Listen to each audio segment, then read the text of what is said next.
সজিবুল আমার সজিবুলটা যে কি ভালোবাসে, আমার সজিবুলটা গ্রামের মানুষই জানে না, এত ভালোবাসি আমার। মাত্র 2 দিনের ব্যবধানে শেষ হওয়ার পথে পুরো পরিবার। আদরের সন্তানের মৃত্যুর শোক সহ্য করতে না পেরে 2 দিনের ব্যবধানে চলে গেলেন বাবাও। মাগুরার মোহাম্মদপুরের পলাশবাড়িয়া গ্রামের বাবা ছেলের এমন মৃত্যুতে পরিবার ও স্বজনদের মাঝে নেমে এসেছে নিস্তব্ধ শোকের ছায়া। এদিকে ছেলে গেল, এদিকে স্বামীরা চলে গেল, তাই এখন সে সুস্থ থাকে কেমন। 24 ডিসেম্বর চাঁদপুরের ভয়াবহ জাহাজে নৃশংস ঘটনায় প্রাণ হারান জাহাজের গ্রিজার পোস্টে চাকরি করা সজিবুল ইসলাম। বাবা ভাইয়ের পাশাপাশি সজিবুলের উপার্জনে চলত তাদের সংসার। ছেলের এমন অকাল মৃত্যু কোনোভাবেই মেনে নিতে পারেননি বাবা দাউদ মোল্লা। শোকের ভারে অসুস্থ হয়ে পড়েন তিনি। পরে হাসপাতালে নেওয়া হলেও শেষ রক্ষা হয়নি।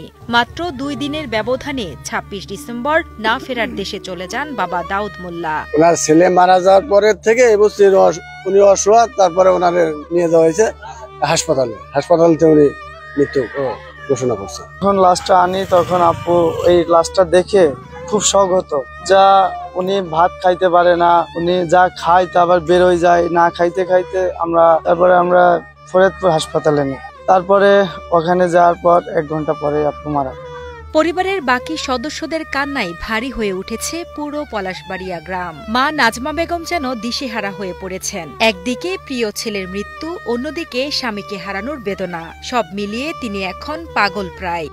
মারা গেল আমার এই দুইজন মানুষ, ইনকামের মানুষ পুরে গেল, আমার নেকিটা ইনকাম করে খাবে এই তাই।